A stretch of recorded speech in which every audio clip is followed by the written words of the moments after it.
All right. We are here with Sam Hughes, LFA.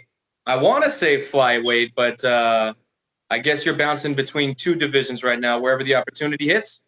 Yeah, totally. So the goal is to stay at strawweight. For the last 4 fights, we fought up in weight. I actually fought at bantamweight too. And I don't typically do that. Yeah, I fought here locally at bantamweight, and I mean I don't have to cut for that because I typically walk around like 135, but 115, coach thinks I'm going to be really dangerous at. So that's kind of the weight class that we're wanting to stick with. Okay, and let's start right off the bat. We'll get into, the gyms and the COVID and chills, but you recently signed a contract with the LFA. Tell us what you can about it. Tell us what? Tell us what you can about your deal with LFA. Yeah, so it's a 3-fight contract for the next 12 months. I'm pretty stoked about it. Just to be affiliated with LFA is a huge honor. I've always looked at that promotion like a big feeder into the UFC. I mean, a bunch of people have come from them. Holly Holm, I look up to her a lot, and I know she's fought on LFA. So it just means a lot, and I'm pretty stoked about it. Yeah, like you said, they're a pretty big feeder organization to the UFC and to Bellator. Some of their fighters even go to one. Yes. So they're putting fighters in some top tier organizations. And you said 3 fights. That's pretty extensive for the LFA. Yeah, I think so.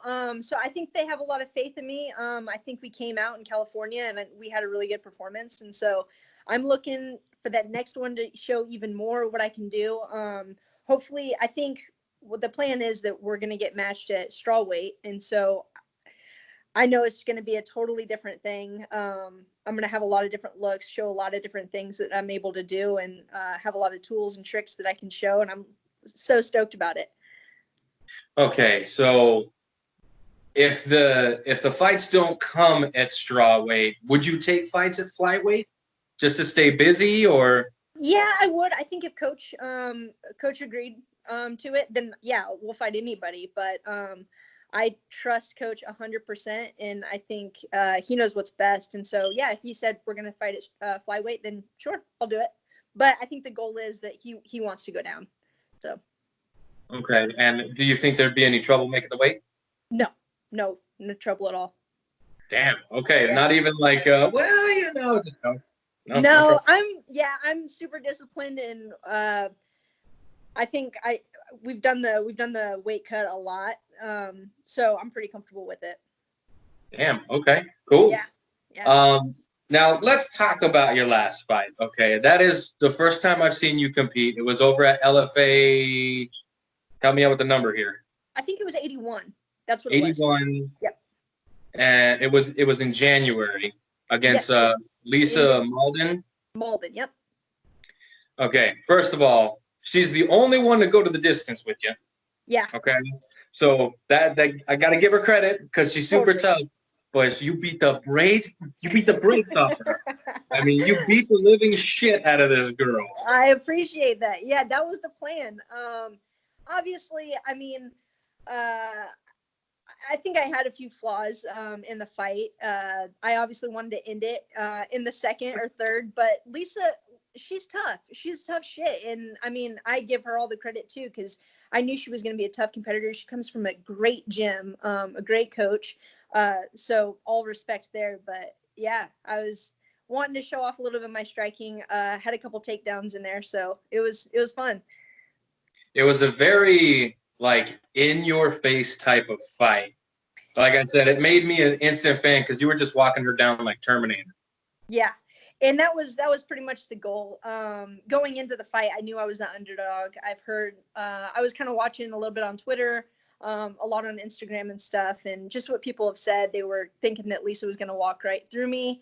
And being in her hometown, I think that's what she expected too. Which anybody coming to my town, I would feel the same exact way. So there's no bad blood with that, but I was coming to win and I was coming to take it. So I think that's what we did. Well, you came in the not even relative unknown. I mean, you were pretty unknown and like I said, you beat the brakes off this girl. This girl was supposed to fight Haley Cowan, who, you know, she's up there in LFA. So I mean, this was a big deal. Yep. So how did that fight come about? Because I know you had a fight fall through in like what, September? Yeah, I believe that was September. Yeah. So that was supposed to be, we went actually to Salt Lake City, Utah. And I was supposed to fight, oh my gosh, I don't know why I'm drawing a blank on her name right now. Hey, not Haley. I'm drawing a blank, but Lisa fought her. And Lisa actually beat her. And so anyway, that was going to be my debut with LFA in Salt Lake City. And she ended up hurting her knee, pulling out at weigh-ins. We were like 20 minutes going to weigh-ins, and then we got the call and said that, yeah, she injured her knee. So the fight was off. And so that was going to be my debut. And then we kind of waited around, had a couple more fights line up, and those also fell through. So we just basically got on training and stuff. So yeah, so this is the first one in January with LFA. Oh, it was a hell of a debut. Super impressive. Thank you. Like, very, very few fighters these days wow me like you did. That was pretty impressive. And I'm not like you know, a ha-ha or anything like that, but I was just like, wow, okay, definitely I need to track this girl down. And I don't like being that guy that right after the win is jumping on them, you know what I mean? Give them some time to breathe, you know, maybe book another fight, sign a contract, you know what I mean? So, although it's very, very, very difficult for me to not, like, you know, just message him right after the fight and be like, hey, Yeah. so, I don't know who you were before tonight. How about we get on? So, pretty cool here. All right. And then what do you attribute to all your success? I mean, you're talking bantamweight, flyweight, strawweight. You're winning anywhere you go. What do you attribute to all the success? Coach Eddie, honestly, so I came into Catalyst. I had no martial arts background. I mean, I did like karate as a kid, but I played soccer, I did gymnastics, I did everything as a kid. So I was like all sports all the time, softball, whatever, I was in it. And so I came in to Catalyst in September of 2015 because that's whenever I moved up to Washington. And for the listeners, where's Catalyst located? In Everett, Washington. So it's just north of Seattle. And I moved from South Carolina to Washington in 2015. And so, wow. Yeah. So after I graduated college, that's whenever I decided to move out here. I just got a job and things like that. But I was basically just in the gym before that, like an LA Fitness or a big global gym. Yeah. And then a buddy of mine actually introduced me to Catalyst Mixed Martial Arts. And I was like, yeah, I'll give it a shot. And so I walked in the doors, and after my first kickboxing class, I was like, man, I fell in love with this sport. This is freaking awesome. And so, yeah, I just trained a bunch. And then coach actually pulled me aside and asked me if I wanted to do this full time or if I wanted to just do this recreationally, if I actually wanted to fight. So I said, yeah, I definitely want to fight. I want to give it a shot. And because I have a track and cross country background, so I've in college and stuff, so I have an athletic background, but not mixed martial arts. And so anyway, coach just basically worked with me every single day and put tons of hours into me and grew my confidence, and we look forward to doing this for years to come. So I attribute all of my success to Coach Eddie. He's done wonders, and I don't have a striking background. I don't have a wrestling background, but he's made me into all those things. Well, like I said, he's doing a hell of a job. He's doing a hell of a job. The girl that pulled out, by the way, her name is Caitlin Neal. Caitlin Neal, thank you. I don't know why I drew a blank on it. Yeah, so thank you. Well, you see, I was Instagram stalking you, and I saw that you had put out a video that she pulled out, and yes. You know, I was like, okay, that sounds like might be something to bring up. You also threw a little shade at it too. I like that. I like that. So going forward in your career, what do you think is going to be your path to greatness? Do you think it's going to be, you know, developing with the LFA and just signing to a big organization, or do you anticipate maybe bouncing around a little bit? Are you going to take your time? Are you in a rush? What do you think? Yeah, by no means am I in a rush. Coach and I have had this conversation a lot, and we're just taking it one fight at a time. I plan to be with LFA as long as they want me, and if the UFC comes calling, then that's great too. I'm obviously that's the goal though. You know, you want to be in the UFC or and I think LFA wants that as well. They look at it like, yeah, we're feeding her into the UFC. So I think it's a win-win for the whole situation. So that's definitely the plan. But like I said, there's no rush. I love being a part of LFA, and if I do my full contract, my 3 fights with them, I'll be super happy, and then be what 7-0 at that time. Yeah, look at that confidence. Look at that confidence. That's what's up. So everybody is sure. Yep. I Yeah, love there this we shirt. go. Yeah, I've got quite a few of them. I've got a black one with red letters and black letters, but this one's my favorite. I love the baseball tee. Yeah, I like those too. They just don't look too good on me. They don't look too good on me. All right, so I want to get into a little bit of fun questions while I got you on here. Now, look, everybody knows that you were watching Tiger King, okay? Oh I man. mean, boo, boo, Tiger King, boo. Okay, so I literally, in my notes, there's a sad face next to You're that like, question. I'm gonna bring that up. I'm for Yeah, sure bringing that up. yeah, shame on you. I Anyways, know. so other than that, what is this pandemic, this quarantine? What is it? What have you been doing to fill your free time? Um, I try not to watch too much TV. Like Tiger Sure. King, it's just trash TV, but I always get sucked in. But I'm outside quite a bit, either in the park, or I've got a bulldog that's lazy as all get out. But I get him out in the sunshine every now and then, and I actually took him for a walk yesterday, and he quit on me. He just laid down on the sidewalk and was like, "No, I'm done." So had to pick him up. He's like 80 pounds and carry him back to the house. So he's lazy, but I love him to death. So I'm trying to get like home workouts in, or like park workouts. I love going to the track when there's nobody there and doing track workouts. I have a running background, so running's in my blood. It kind of clears my headspace. If I get like too anxious or cooped up, I just need to go for a run and everything works itself out. So that's typically what I'm doing. Okay, yeah, I wish I could, just get up and run. Not so much anymore. I used to, about like, let's see, I'm old, so about 6, maybe 8 years ago, somewhere in there, I used to like run all the time, and not for fighting. I used for fighting. Yeah, running was a great way to get cardio in and shed some pounds. But like, I just like to put in the headphones and go. You know what I Yep, mean? Just get like disconnect from the rest of the world. totally. Yep. And now it's more like this. Yeah, I know. And social media is everything now. Like you've got to keep up with everything. You've got to do so much, and it's time consuming for sure.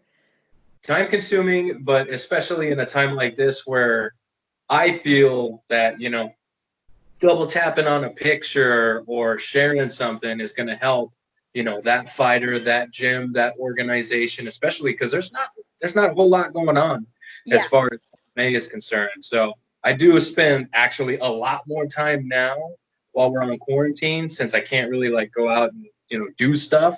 Right. I guess I could go for a run, but that's not but I guess it's just me, like, hey, this is what I can do to help them get their likes up, or get their shares, get out there and be seen. So That's cool. Yeah, I know as a fighter, I appreciate it because that's something that I'm trying to do as well. I'm definitely trying to build my social media, and coach has gotten on build me. that It's like, Twitter. you have to do it. You have to stay on it. And so that's definitely something that I'm trying to be way more aware of, because before fighting or anything like that, I didn't really care about social media, but I do now. Yeah. Me Yeah. too.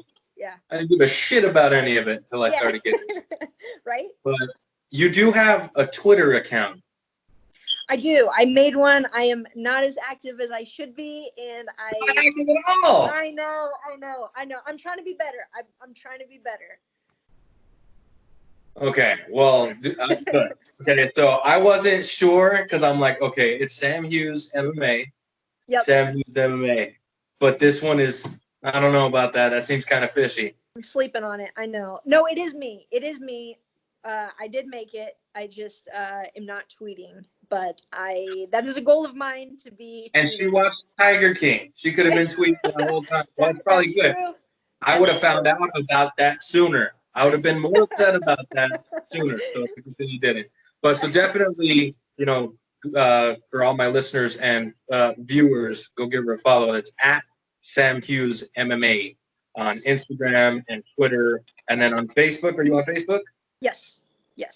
It's Well, that's where I'm stealing your image from anyway. So. Well, it's Sam Hughes MMA too on Facebook, so it's easy. There you go. I like easy because I'm super lazy. So I'm like your bulldog, as a matter of fact. I don't want to go outside. I just want to lay down. Yeah, I got a lot in common with this guy.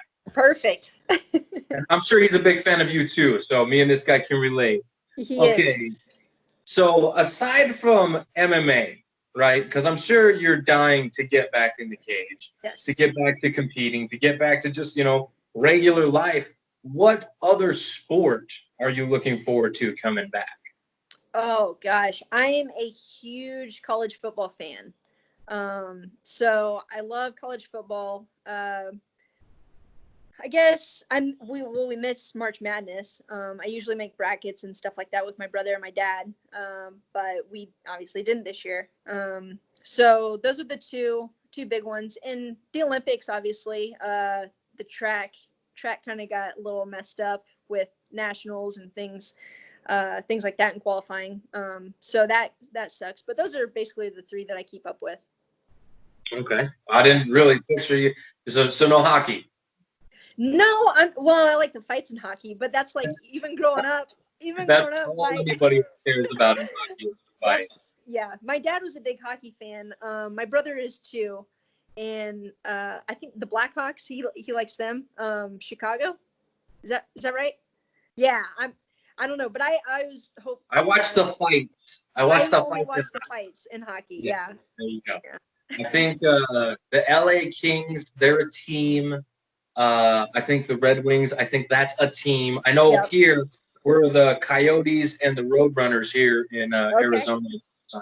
So, but hockey's, I've been to a one live game and it was actually pretty cool. So, but just the way that you fight kind of reminds me of like, the guy that just walks up and just starts the fight. That's you. You just go in there and you fucking get with it right away. Yes. So, okay.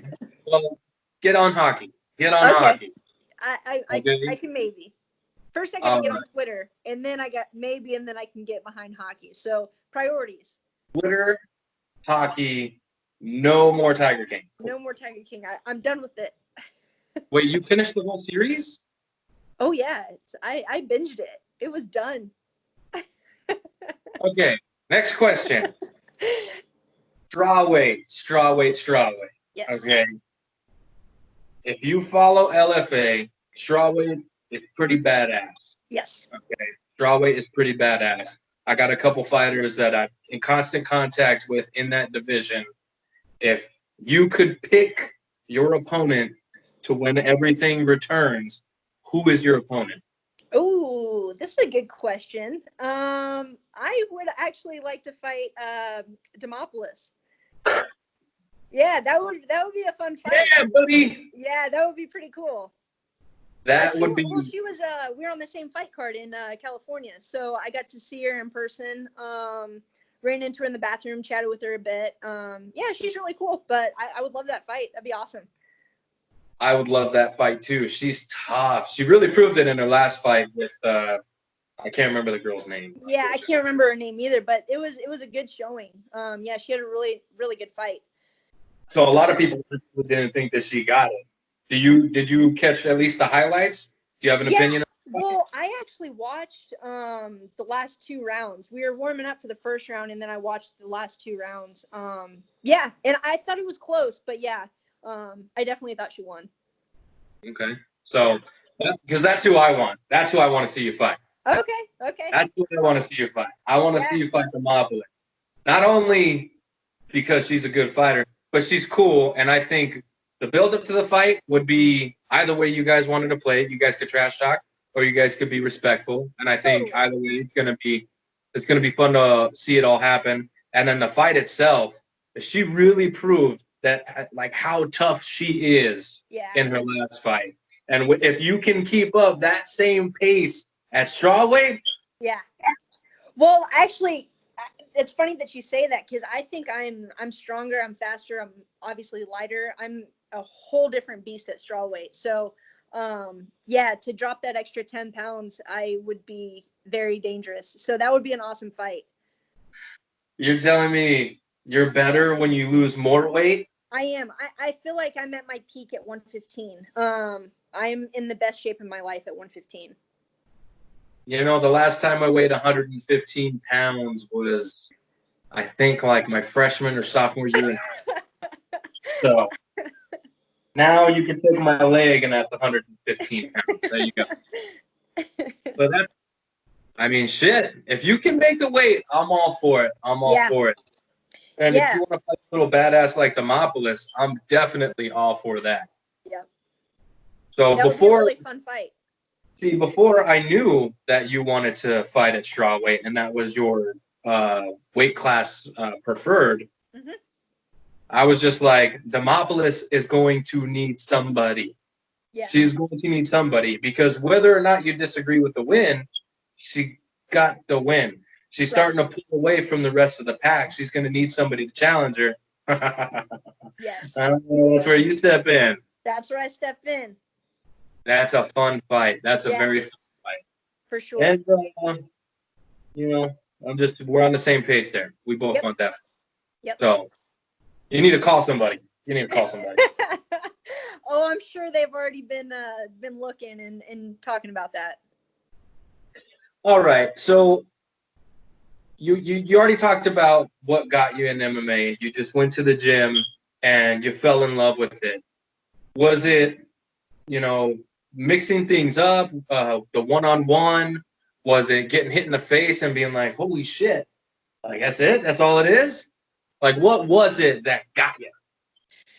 Oh, I think it was a bunch of different things. I mean, yeah, I had never been like, it's funny because whenever you talk to people in the gym, they're like, oh yeah, I've been in so many street fights. I've been in bar fights, and I had never done that. I was just like a cross country and track runner. I was like pretty straight laced. And so I'd never gotten in a fight. And whenever my first time sparring, I was like, holy shit, this is awesome. Like, I'm just like, I'm addicted to this now. I need to just keep doing it and doing it and doing it.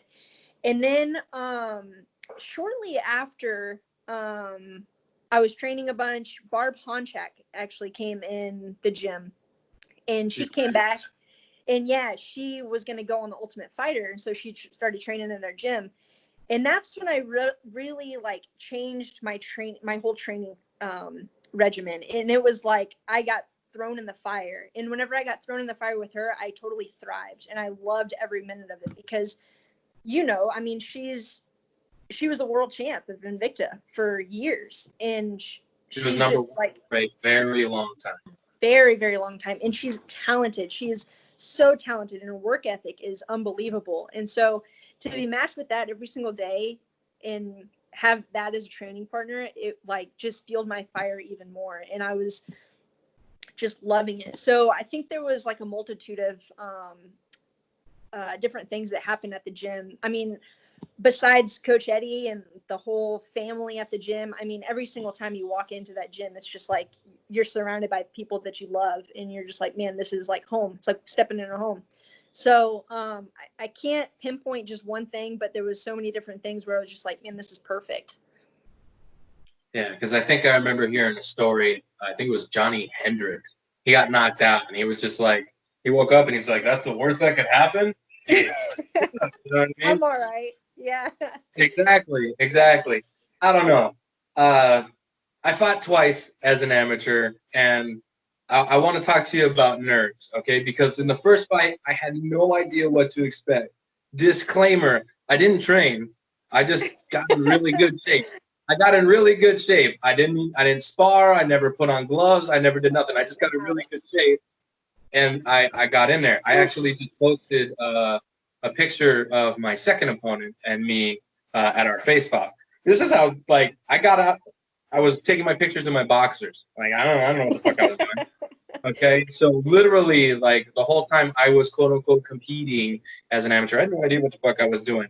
Yeah. But the second fight was way scarier than the first fight. Was it the same for you?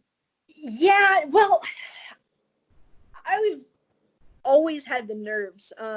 They're always there. I mean, I'm pretty used to competing in general, and that's what I love.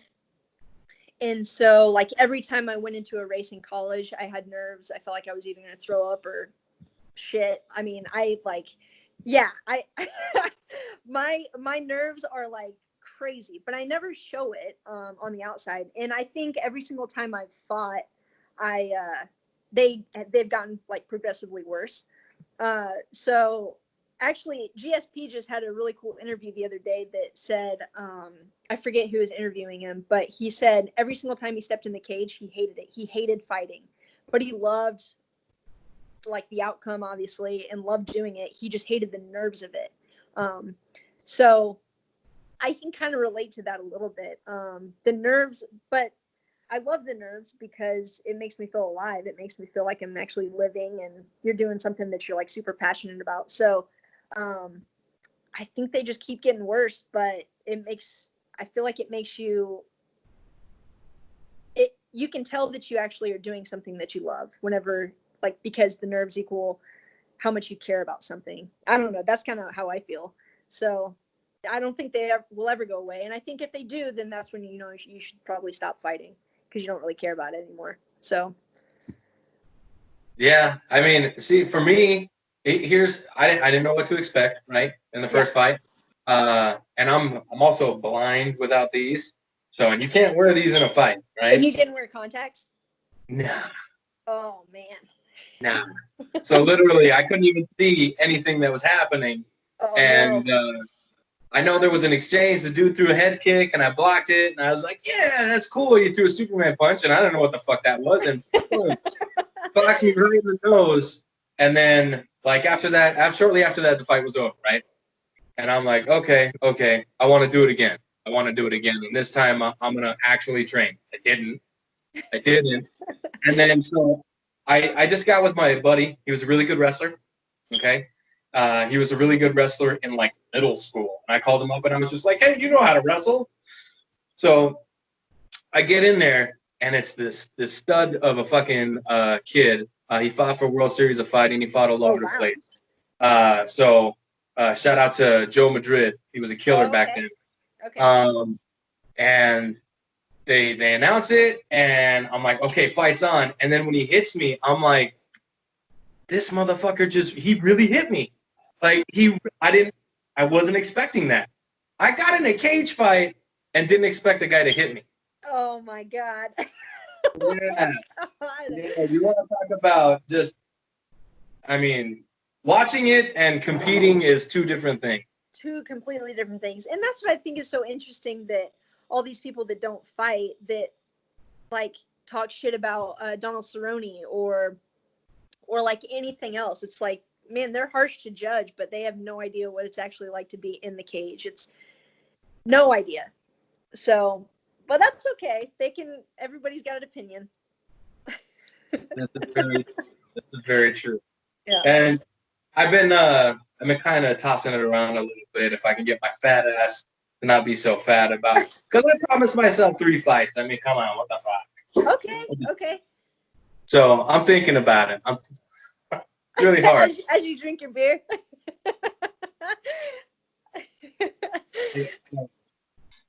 Okay. Well, I do appreciate the time. Yeah. I want to give you as much time as you'd like to thank whoever you would like. Okay? Take as much time The floor is yours. Friends, training partners, coach. Yeah. I mean, go ahead. Man, thank you so much for having me on here. Just to be on this platform and just to kind of talk with you and people to get to know me a little bit better is awesome. But first and foremost, I obviously want to thank Coach Eddie for all the time that he's put into me, everything that he's done for me, for my career, the success, all of our journey. Bar Ponchak, awesome training partner, everybody at Catalyst, some of my sponsors, Turp House, love those guys. They're awesome. And man, my friends and family, just yeah.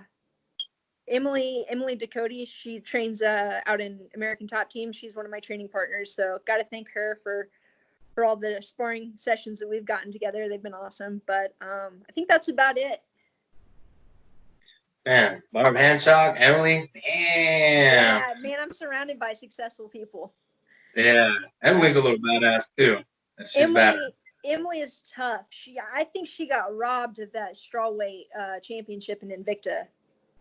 That title fight. I forget when that was. That was like back in November. Yeah, it was close because I know she came on and she knocked out that girl. That what is her name? Like Janessa or something like that. Yeah, Janessa. She and then knocked her the fuck out. Yeah, she caught that leg kick and then just fucking hit her so hard with that right hand. But yeah, whenever she fought for that championship title fight, I think she got robbed. But that's maybe I'm biased. I don't know. It could be, but I do remember it being a close fight. But I also remember telling her, "Get the fuck up." Yeah. Yeah. So, I want to thank you for coming on here, and obviously thank Coach Eddie for setting the whole thing up. Like I said, I've been stalking you for the last couple days, so that's been fun. I like it. That's been fun, and I'm glad that we finally got to mix it up on here. You know, virtually face to face. Yes. You know, one of these days we'll see each other at an LFA event. Oh, for sure. For sure. All right. Well, if you don't have any last words, I will let you get back to your, what is it, Saturday? I think it's that Saturday. Yeah, that's what they're telling me. I guess it's Saturday. So thank you so much, Right. Steven. I appreciate you having me on. And not a problem. And anytime you want to mix it up, you just give me a call. All right. Sounds good. Thank you. Later. Bye.